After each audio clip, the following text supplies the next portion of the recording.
impeachment complaint laban kay Pangulong Ferdinand Marcos Jr. inihain sa House of Representatives.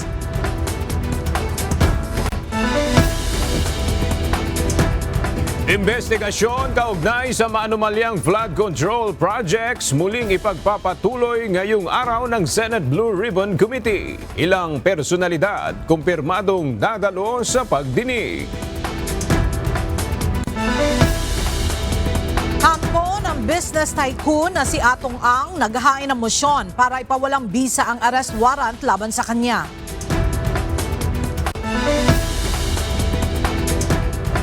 Pagkakatuklas sa reservoir ng natural gas sa Malampaya East 1, inianunsyo ni Pangulong Ferdinand Marcos Jr. Panibagong dagdag sa presyo ng langis ipatutupad bukas.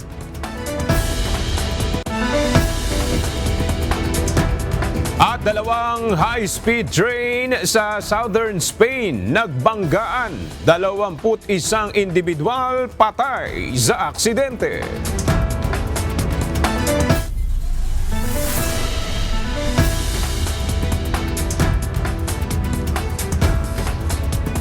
Magandang tanghali mga kasangbahay. Ngayon po ay araw ng Lunes, January 19, 2026. Tayo po ay sabayang napapakinggan sa Radyo La Verdad 1350, ang UNTV Radio. At una sa mga balita ngayong tanghali.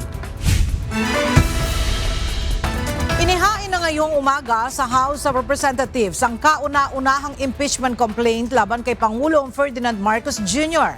Bunsod umano ito ng matinding paglabag sa saligang batas, graft and corruption at pagsira sa tiwala ng publiko dahil sa unprogrammed appropriations at unconstitutional provisions sa mga pambansang pondo at iba pa. Mula sa House of Representatives, may report si Rosalie Coz live. Rosalie, ano ang detalye nitong impeachment complaint laban kay PBBM? Ella, naharap nga ngayon sa kanyang kauna-unahang impeachment complaint si Pangulong Ferdinand Marcos Jr. Ang mga batayan ng reklamong impeachment laban sa Pangulo ay ang umano'y paglabag nito sa saligang batas, graft and corruption at betrayal of public trust o pagtataksil sa tiwala ng publiko. Bunsod umano ito ng pagkompromiso ng Pangulo sa national sovereignty at constitutional order dahil sa pag-uutos na pagkidnap at pagsuko kay dating Pangulong Rodrigo Duterte sa International Criminal Court. Pumalya rin umano ang Pangulo na i-veto ang unprogrammed appropriations at iba pang unconstitutional provisions sa General Appropriations Bill o pambansang pondo mula taong 2023 hanggang 2026. Nagbenepisyo rin umano ang presidente sa kickbacks mula sa budget insertions at ghost flood control projects. Nilikha rin umano ang Independent Commission for Infrastructure o ICI para pagtakpan ang mga tiwaling kaalyado ng Pangulo. Bahagi rin ng reklamo ang umano'y matinding aligasyon laban sa presidente na matagal nang gumagamit ng iligal na droga. Si Attorney Andre De Jesus ang complainant, samantalang si House Deputy Minority Leader at Pusong Pinoy Party List Representative Jet Nisay ang endorser nito. Tinanong naman ng complainant kung naniniwala ba itong uusad ang impeachment, gayong maraming taga-suporta sa Kamara si PBBM. It's not a question that the answer to which I am faced, because that is precisely what prevents ordinary citizens from actually exacting accountability. Matatalo din po ako. Bakit pa? Para ke pa? The only way for evil to triumph is for good men to do nothing. And if someone does something, then at the very least, in my case, I could rest at night knowing I at least try to do the right thing. Win or lose. Itinanggi naman ni Congressman Nisay na kabilang ito sa kampo ng mga Duterte kaya iniendorso ang reklamong impeachment laban kay PBBM. Ito yung gustong pag-usapan ng taong bayan, hindi puro sa social media. Ito ay sa tamang forum natin dadalhin. At naniniwala kami sa saligang batas, public office, sa public trust, that no one, not even the president, is above the law. So sabi nga, mapanagot ang dapat mapanagot. So siguro mapanagot ang totoong may mga sala. Sorry kung to ask this question, pero are you working with the side of the Vice President? Ano?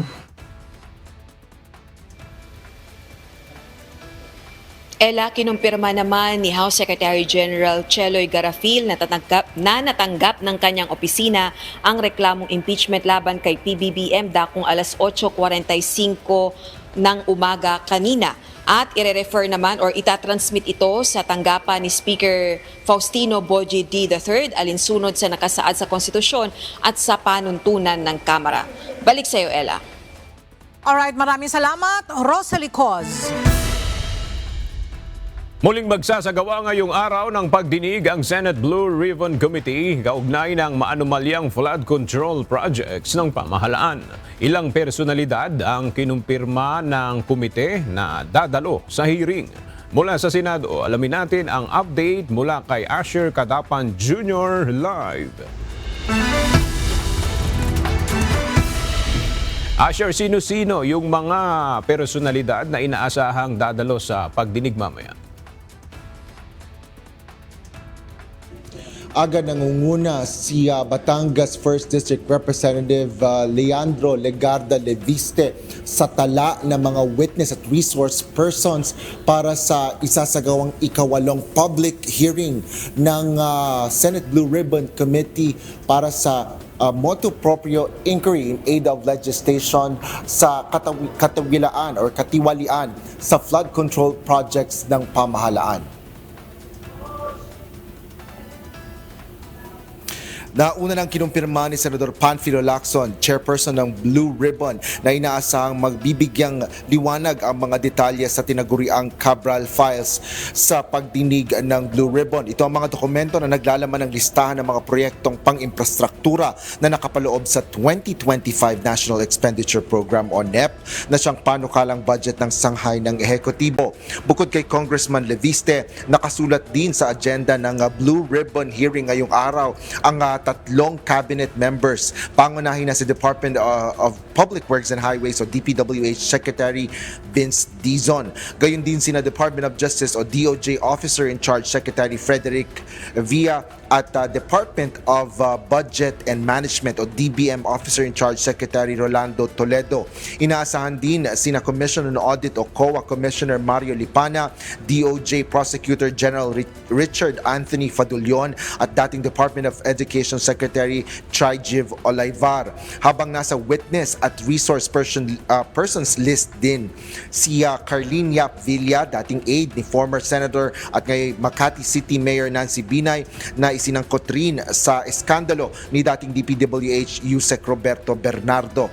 Mula naman sa hanay ng DPWH, kabilang sa mga inimbitahan ay sina dating Secretary Manuel Bonoan na kumpirmadong nakabalik na sa bansa mula sa Estados Unidos. Kasama rin sina former DPWH Yusek Bernardo, mga dating engineers na sina Henry Alcantara, Bryce Hernandez, JP Mendoza, Gerald Pakanan, Gerald Opulencia, Virgilio Eduarte at RJ Dumasig. Nasa listahan rin ang contractor na si Pacifico Discaya II alias Curly, former Ako Bicol Party List Representative Zaldico at mga umano'y bagman nito na sina John Paul Estrada at Mark Texay. Invited din si tech billionaire Maynard Ngu na iniugnay naman kay Senator Francis Jesus Cordero at ang whistleblower na si dating Philippine Marine Master Sergeant Orly Guteza. 12 individual ang inisyuhan ng subpoena para sa pagdinig ng Blue Ribbon ngayong araw. Kapag hindi dumalo ito sa Blue Ribbon hearing, ay maaaring patawan ang mga ito ng contempt order at ipaaresto ng Senado. Aga, hinihintay pa natin ang pinal na kumpirmasyon ng Office of Senator Ping Lacson kaugnay nga sa listahan ng confirmed attendees sa Senate Blue Ribbon hearing ngayong araw. Magsisimula ang pagdinig mamayang 1:00 ng hapon kung saan mapapanood din ito sa live stream ng UNTV News and Rescue social media channels. Yan ang latest dito sa Senado. Balik sa iyo, Aga. Maraming salamat, Asher Cadapan Jr. Balik bansa na si dating Department of Public Works and Highways o DPWH Secretary Manuel Bonoan. Si Bonoan ay kabilang sa mga individual na isinailalim sa lookout bulletin order ng Bureau of Immigration kaugnay ng umano'y pagkakasangkot niya sa kontrobersyal na flood control scandal. Ang detalye sa report ni Evan Alvarez. Nakabalik na ng Pilipinas si former Department of Public Works and Highways Secretary Manuel Bonoan kahapon ng umaga, January 18. Nakatakda sana siyang umuwi noong December 17, 2025 pagkatapos samahan ang kanyang asawa sa pagpapagamot sa Amerika. Ayon sa ulat ng Bureau of Immigrations, sakay si Bonoan ng China Airlines mula Taipei, Taiwan at lumapag sa Ninoy Aquino International Airport. Wala siyang kasamang umuwi.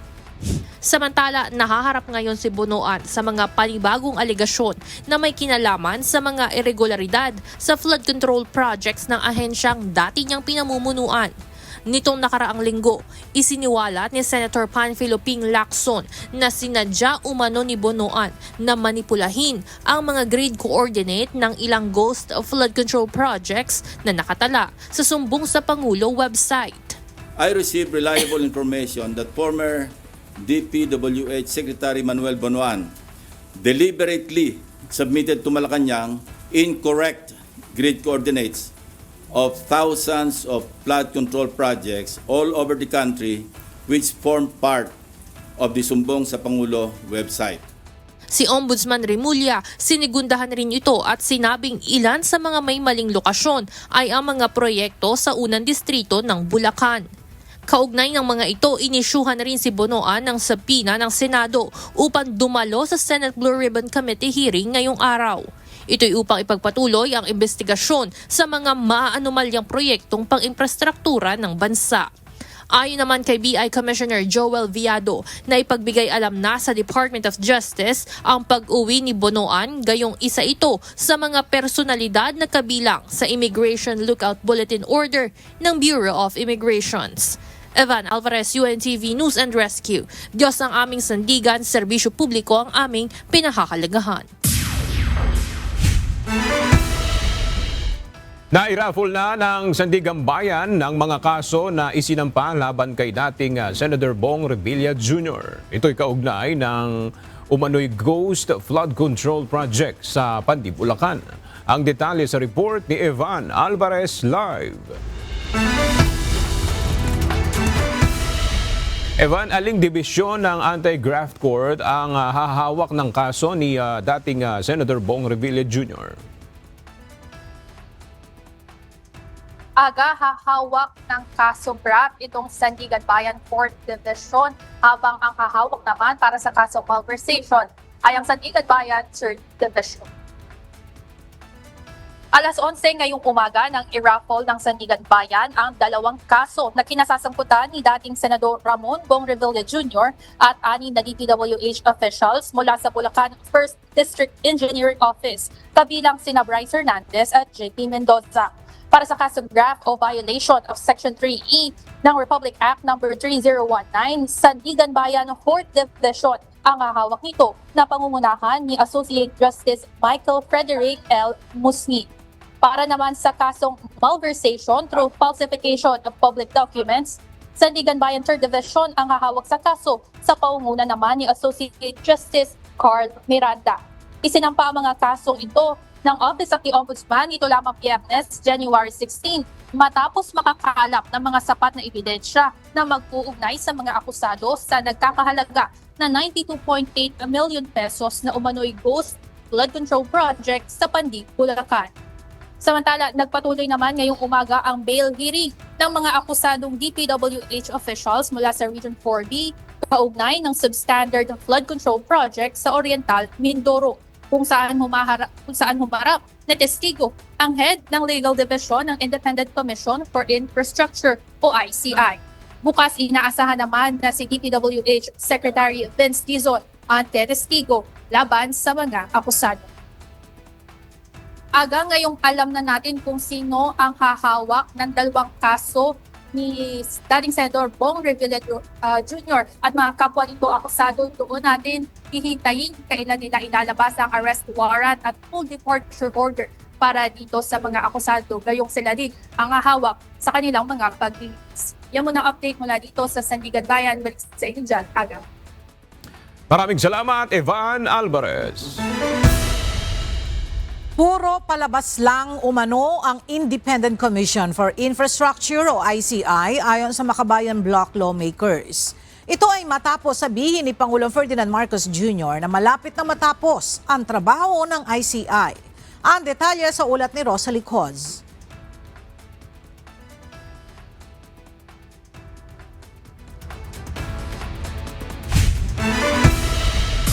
Mariing kinundena ng Makabayan Bloc lawmakers ang deklarasyon ni Pangulong Ferdinand Marcos Jr. na malapit nang matapos ang trabaho ng Independent Commission for Infrastructure o ICI. Sa kabilaan nila ito ng pagpapatakbo sa komisyon ng walang quorum at walang halos anumang maipakitang bunga ng pag-iral nito. Giit pa ng mga mambabatas, mula sa simula hanggang sa dulo, palabas lang ang ICI. Hindi rin nila ito binuo upang imbestigahan ang matinding korupsyon sa mga proyektong pang-infrastruktura ng pamahalaan, kundi dinisenyo upang magpakita umano ng ilusyon ng accountability o pananagutan habang prinoprotektahan ang mga tunay na responsable sa pandarambong ng bilyong-bilyong pisong halaga ng salapi ng mga mamamayan. Layon din umano ng pagkakalikha ng ICI na ilihis ang galit ng publiko sa halip na panagutin ang mga may sala. Ilan ding kongresista sa minority bloc ng Kamara ang dismayado sa pahayag na matatapos na ang papel ng ICI.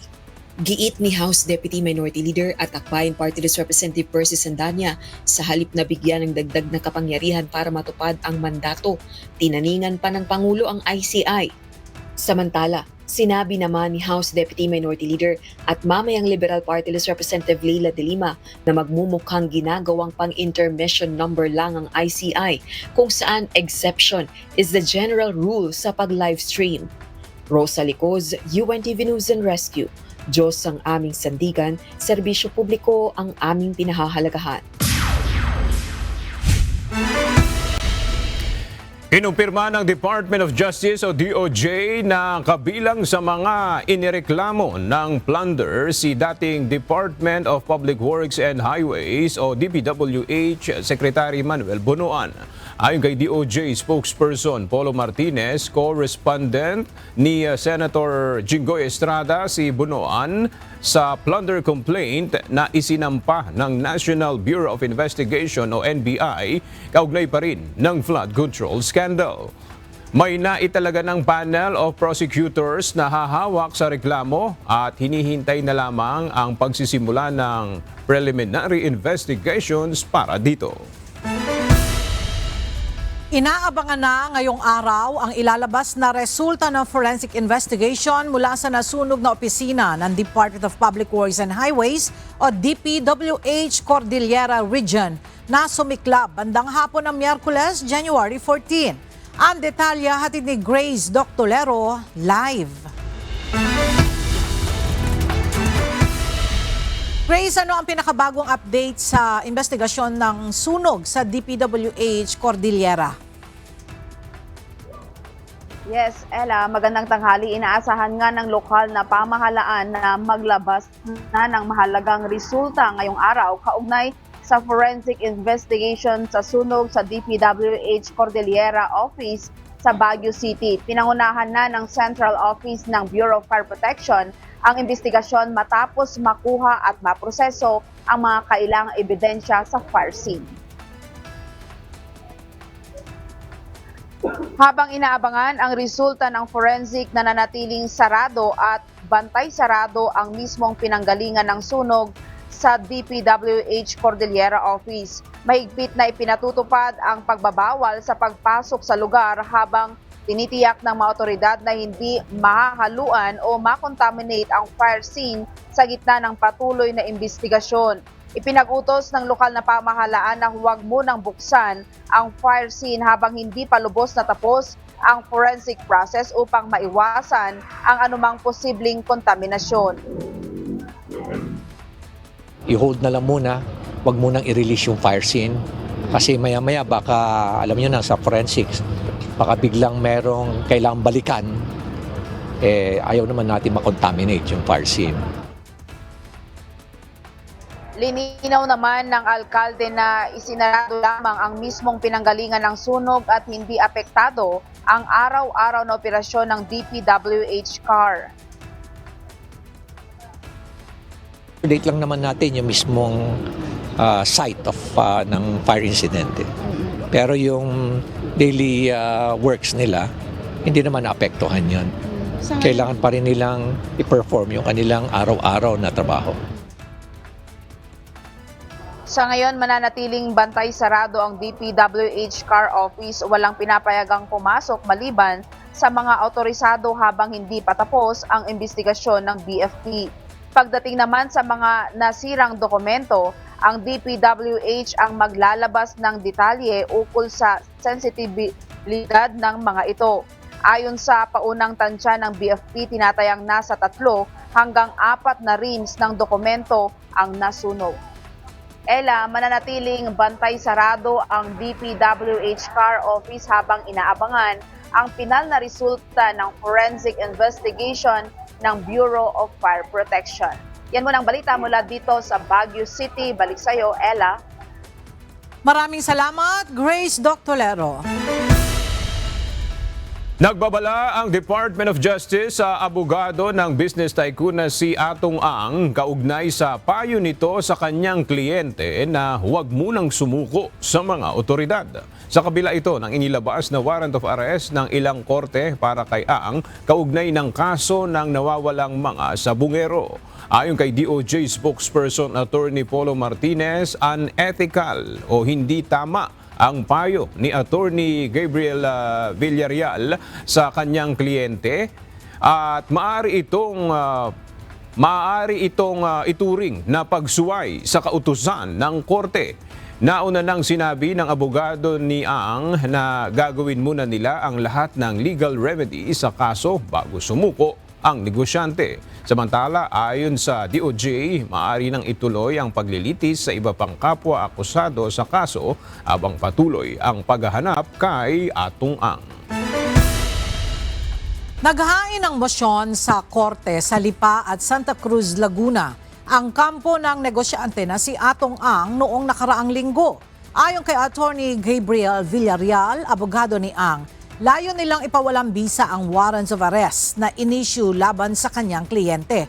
At bilang paggalang anya sa korte, tumanggi si Attorney Villarreal na talakayin ang iba pang detalye kaugnay ng petisyon. Hindi rin sinagot ng abogado ang pahayag ng Department of Justice na unethical umano ang payo nito kay Atong Ang na huwag sumuko. Ikinukonsidera na ng BNP Firearms and Explosives Office na loose firearms na ang mga baril ng negosyanteng si Charlie Atong Ang. Ito'y matapos siyang mabigo na isurrender sa mga otoridad ang kanyang mga armas matapos na kansilahin ang kanyang license to own and possess firearms at registration. Mula sa Kamkrame, may report si Lea Ilagan live. Lea, ano pa yung mga detalye kaugnay dito sa pagiging loose firearms ng mga armas na pagmamayari ni Atong Ang? Magandang tanghali sa iyo, Aga. Handa na nga ang PNP Criminal Investigation and Detection Group na mag-apply ng search warrant sa korte kaugnay sa mga baril ni Charlie Atong Ang. Ito'y matapos ngang ma-revoke ang kanyang license to own and possess firearms at firearms registration noong nakaraang linggo. Ayon kay Firearms and Explosives Office Director, Police Brigadier General Jojo Manalad, itinuturing na nilang loose firearms ang 6 na armas ni Ang na kinabibilangan ng 3 9mm pistol, isang 5.56 rifle, isang .260 rifle at isang 38 revolver. Batay sa record, mayroong Type 5 LTAP si Ang kung saan maaari itong magmay-ari ng 15 higit pang armas. Na-revoke na rin ang LTAP ng 4 pang co-accused ni Ang na mayroong Type 2 at Type 1. Samantala, may mga natatanggap na daw na tawag ang Criminal Investigation and Detection Group kaugnay sa posibleng kinaroroonan ni Ang. Kasunod ito ng inilabas na wanted poster ng CIDG na mayroong reward na 10 million pesos.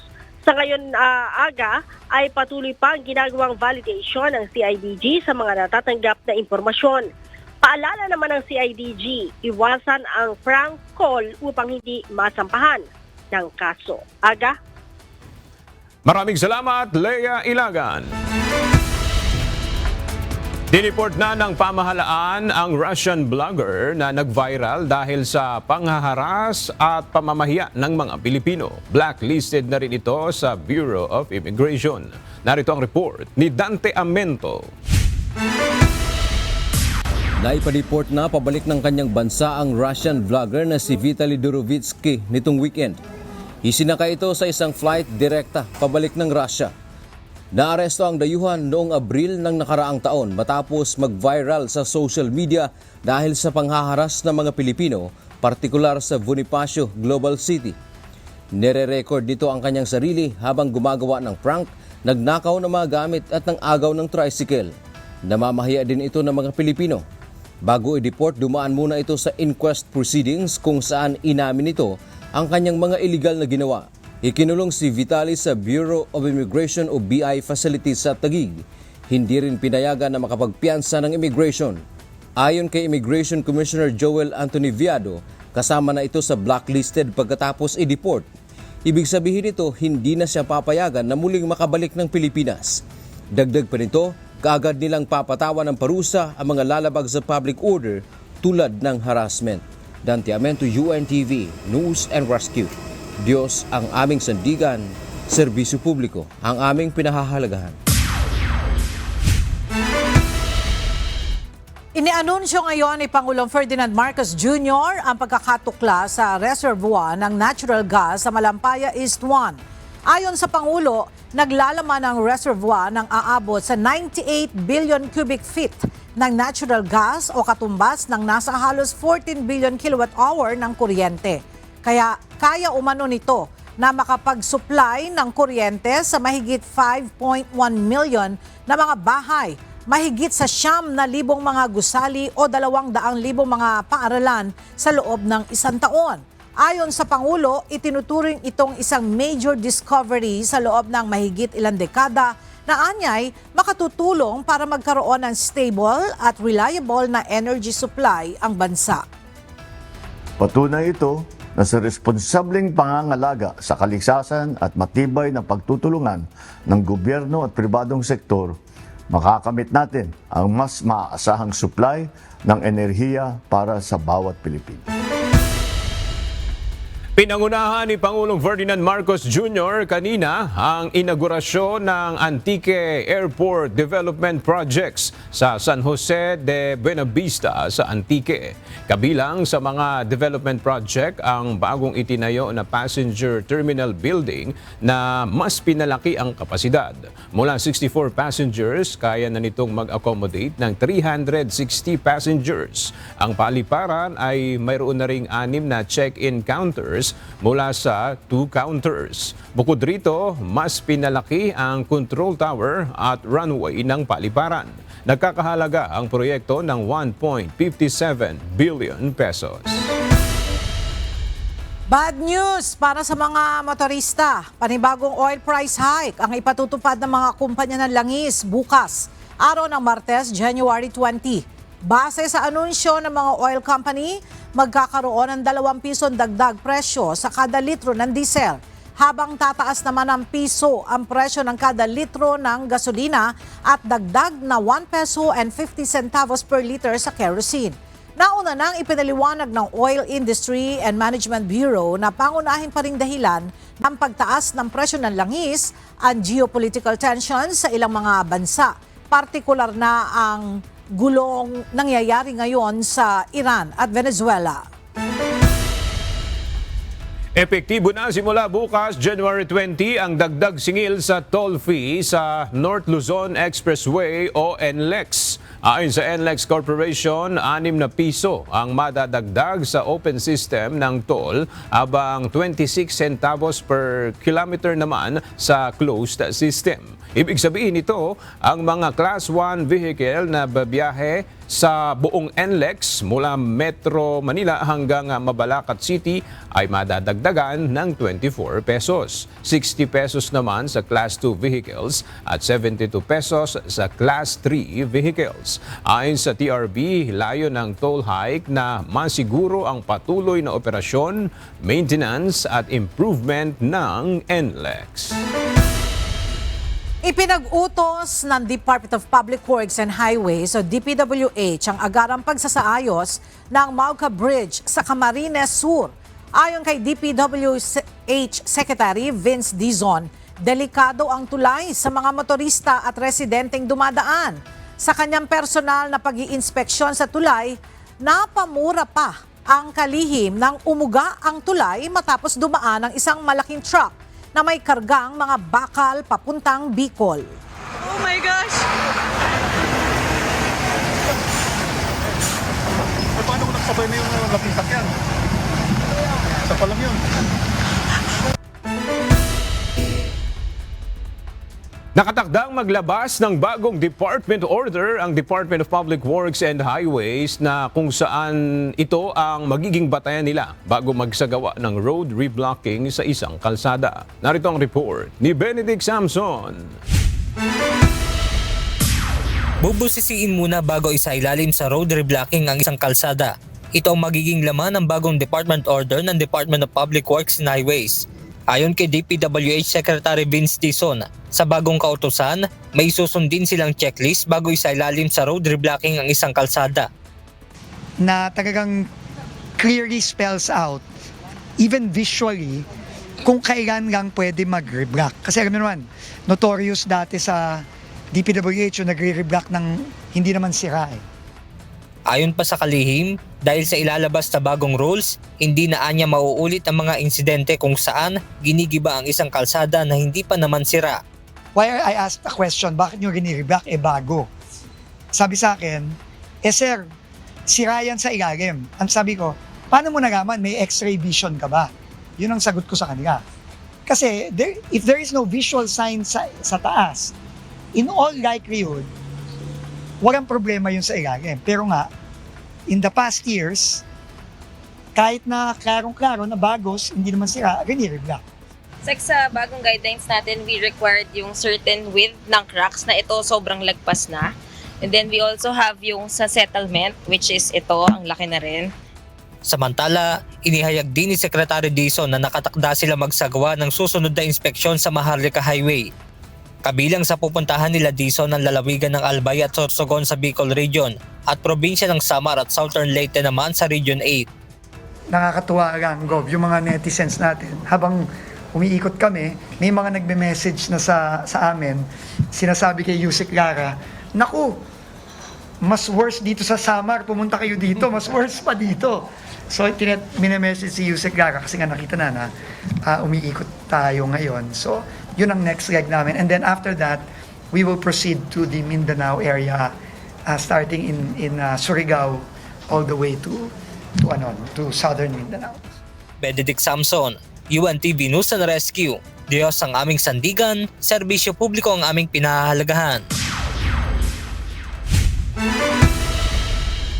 Dumating na sa bansa ang pinakabagong offshore patrol vessel ng Philippine Navy mula sa South Korea. Ayon sa Philippine Navy, tatawagin itong BRP Raha Sulaiman o PS-20. Dumating ang pinakabagong patrol vessel ng hukbong dagat ng Pilipinas noong Sabado, January 17. Sinalubong ito ng missile frigate ng BRP Jose Rizal bilang bahagi ng Standard Naval Protocol sa pagpasok nito sa katubigang bahagi ng Pilipinas. Ayon sa Philippine Navy, isa itong hakbang upang lalo pang mas mapalakas ang kanilang kakayahan sa usapin ng maritime defense at law enforcement. Mission accomplished ang ginawang rescue operation sa isang steel parking facility sa Bonifacio Global City kung saan 6 na individual ang natrap sa loob ng isang elevator na nagmalfunction kahapon ng madaling araw. Sa tulong ng Bureau of Fire Protection o BFP Taguig Special Rescue Force at Mega World Emergency Response Team, Maingat na binuksan ang taas na bahagi ng elevator kung saan pinasok ang hagdan para makagawa ng labasan sa mga natrap na individual kasabay ng pakikipag-ugnayan sa mga ito upang maiwasan ang panik. Bandang alas 5:19 ng umaga, ang mga nailigtas ay maayos na na-assist palabas ng elevator at na-turn over sa emergency medical services para sa agarang medical assessment. At para naman sa ating weather update, papalayo na ng bansa ang bagyong Ada at inaasahan ng hihina bilang low pressure area. Samantala, ang Amihan naman ay nagdudulot ng pabugso-bugsong malakas na hangin sa ilang bahagi ng Luzon. Ang iba pang detalya hatid ni Veronica Torres, weather specialist ng DOST Pag-asa. Narito ang ating latest satellite image kung saan nakikita nga natin itong si Tropical Depression Ada ay huling namataan kanina alas 10 ng umaga sa layong 445 kilometers silangan ng Kasiguran, Aurora. Nagtataglay ng lakas na hangin na 55 kilometers per hour at bugso na aabot sa 70 kilometers per hour. Kumikilos sa direksyong northeast sa bilis na 10 kilometers per hour. Etong northeast monsoon o Amihan mostly sa northern Luzon na nga lang nakakaapekto. May kita nga rin natin dito sa ating satellite image na tuluyan nang lumalayo itong si Bagyong Ada sa landmass ng ating bansa. Ito nga ding si Ada, wala namang direktang epekto sa kahit na anong parte ng ating bansa.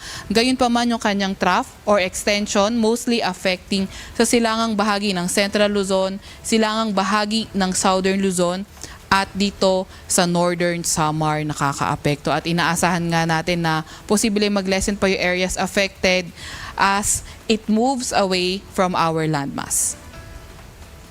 Narito rin ang ating latest forecast track para kay Bagyong Ada.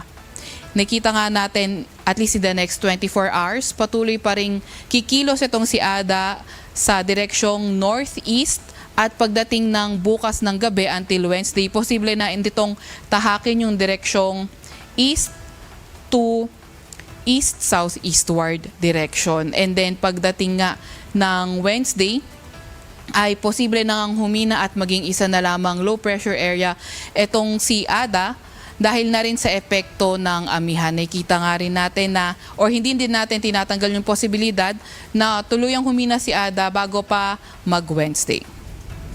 Sa ngayon naman, wala tayong nakataas sa tropical cyclone wind signal sa kahit na anong parte na ating bansa at wala rin naman tayong nakataas na gale warning. Nabanggit nga natin na wala tayong nakataas sa tropical cyclone wind signal pero yung bugso ng mga malalakas na hangin caused by Amihan, inaasahan ngayong araw sa may Batanes, Babuyan Islands, Northern at Eastern Mainland Cagayan, Eastern Isabela, Ilocos Norte, Abra, Polillo Islands, Camarines Norte, Camarines Sur at Catanduanes. Yan ay ngayong araw. Tomorrow naman sa may Batanes, Babuyan Islands, Northern at Eastern Mainland Cagayan, Eastern Isabela, Ilocos Norte, Ilocos Sur, sa may Abra, Aurora, Calabarzon, Oriental Mindoro, Occidental Mindoro, Romblon, Marinduque, Cuyo Islands, sa may Kalayaan Islands, sa may Bicol Region, Northern Samar, Samar, Eastern Samar, pati na rin sa Dinagat Islands. And on Wednesday sa may Ilocos Region, Abra, Apayao, Cagayan Valley, Aurora, Bulacan, Bataan, Metro Manila, Calabarzon, Mimaropa, Bicol Region, Visayas, Caraga, Davao Region, Camiguin, Misamis Oriental, Lanao del Norte, Zamboanga Peninsula, Basilan, Sulu at Tawi-Tawi. Dalawa ang naiulat na nasawi habang dalawa rin ang sugatan matapos ang pananalasa ng Bagyong Ada sa ilang bahagi ng Bicol Region. Habang nasa mahigit 150 mga lugar ang nalubog sa matinding pagbaha dahil sa bagyo. Para sa detalye, makibalita tayo kay Jerry Galicia Live. Jerry, kumusta yung sitwasyon dyan sa inyong lugar at may mga pagbaha pa rin bang napapaulat dyan sa Bicol? Yes, magandang tanghali. Sa ngayon ay humupa na nga yung mga naranasang malawakang pagbaha dito sa Bicol Region. Bunsod nga ng pananalasa na Bagyong Ada nitong weekend. At partikular dito sa Masbate City ay maaliwalas na ang panahon. Biniberipika na ngayon ng Office of Civil Defense Region 5 ang dalawang individual na napaulat na nasawi habang nananalasa ang bagyong Ada sa Bicol Region. Bukod sa dalawang nasawi, may dalawa ring sugatan dahil sa sangyaring sama ng panahon. Ayon sa ahensya, kumukuha pa sila ng impormasyon kung ang mga nasabing bilang ay mapapabilang sa casualty ng bagyo. Bukod dito, sinabi rin sa report ng OCD-5 na 78,755 na pamilya, katumbas ng 280,303 individual ang naapektuhan ng pananalasa ng bagyong Ada sa nasa 398 na barangay sa 6 na lalawigan dito sa Bicol Region. Nakaranas din ng malawakang pagbaha sa 158 mga barangay sa Kabikulan, bunso ng walang tigil na pag-ulan dala ng bagyong Ada. May 5 barangay naman na naitala na may insidente ng pagguho ng lupa o landslide, isa sa isla ng Catanduanes, 4 sa lalawigan ng Sorsogon. Pagguho naman ng mga bato ang naranasan sa isang barangay sa bayan ng Matnog sa Sorsogon. Ayon sa ulat ng OCD Bicol, may 42 kalsada ang hindi madaan, 23 ang hindi pwedeng madaanan ng mga light vehicles, 1 lane lang ang passable. 2 ang naiulat na nasawi pero under validation pa din at 2 naman ang nasugatan. 2 bahay din ang naiulat na totally damaged. Aga umabot naman sa mahigit 6 na milyong piso ang halagang naipamahaging tulong o ayuda na food at non-food items ng Department of Social Welfare and Development o DSWD Bicol at mga lokal na pamahalaan sa mga naapektuhan ang mga pamilya dito sa Bicol Region. Yan ang balita. Balik sa iyo, Aga. Maraming salamat, Jerry Galicia. Matagumpay na rescue ng Coast Guard Catanduanes ang isang aso o aspin na na-trap sa bahagi ng tulay malapit sa isang mall sa Virac. Isang tawag ang natanggap ng Coast Guard mula sa isang concerned citizen kaugnay sa asong inanod ng baha. Sa kabila ng panganib, nagtulong-tulong ang Coast Guard para masagip ang aso. Sa insidente itong sinabi ng Philippine Coast Guard na hindi lamang ang buhay ng mga tao ang mahalaga, kundi maging ang kaligtasan ng mga hayop na bahagi ng humanitarian at rescue operations ng PCG sa panahon ng sakuna at kalamidad.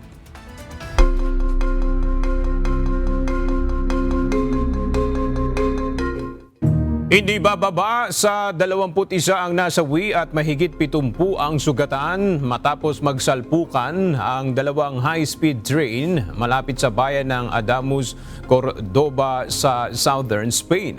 Ayon sa otoridad, na-derail ang tren na biyaheng Malaga patungong Madrid at napunta sa kabilang riles kung saan ito bumangga sa paparating na tren mula Madrid patungong Huelva.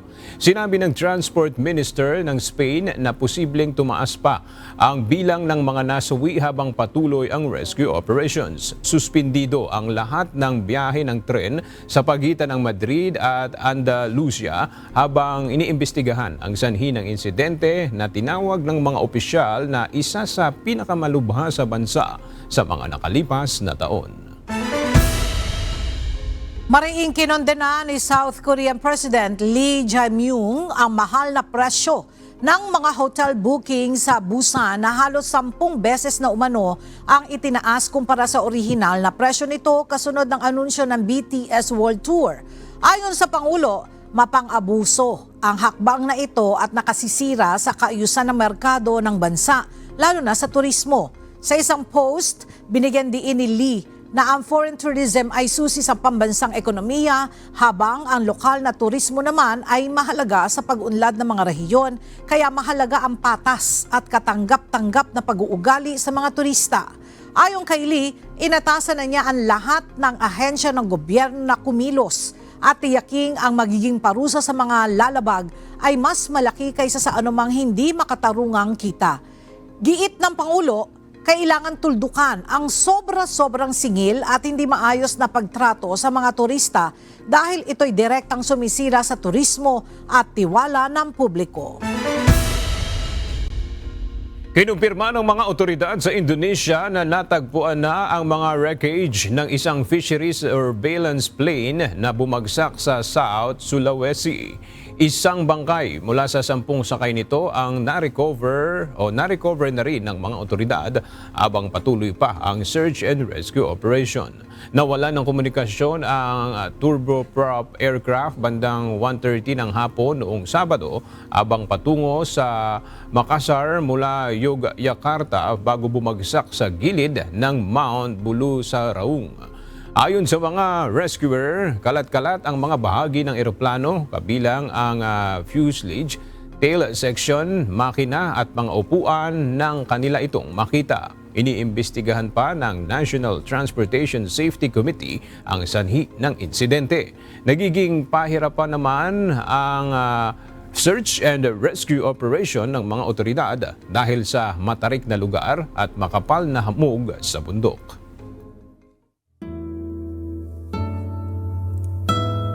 At sa ating pong iiwang mga salita ng Diyos na ating pong sandigan mula sa Aklat ng Kawikaan, Kapitulo 11, versikulo 1 na nagsasabi, "Ang marayang timbangan ay kasuklam-suklam sa Panginoon, ngunit ang ganap na timbangan ay kaniyang kaluguran." At yan ang mga balitang aming tinutukan at inaksyonan dahil sa aming pagbabalita, una ang pagkalinga sa kapwa. UNTV C News, may balita saan mang panig ng daigdig. At dito sa UNTV, Diyos ang aming sandigan, serbisyo publiko ang aming pinahahalagahan. Magandang tanghali.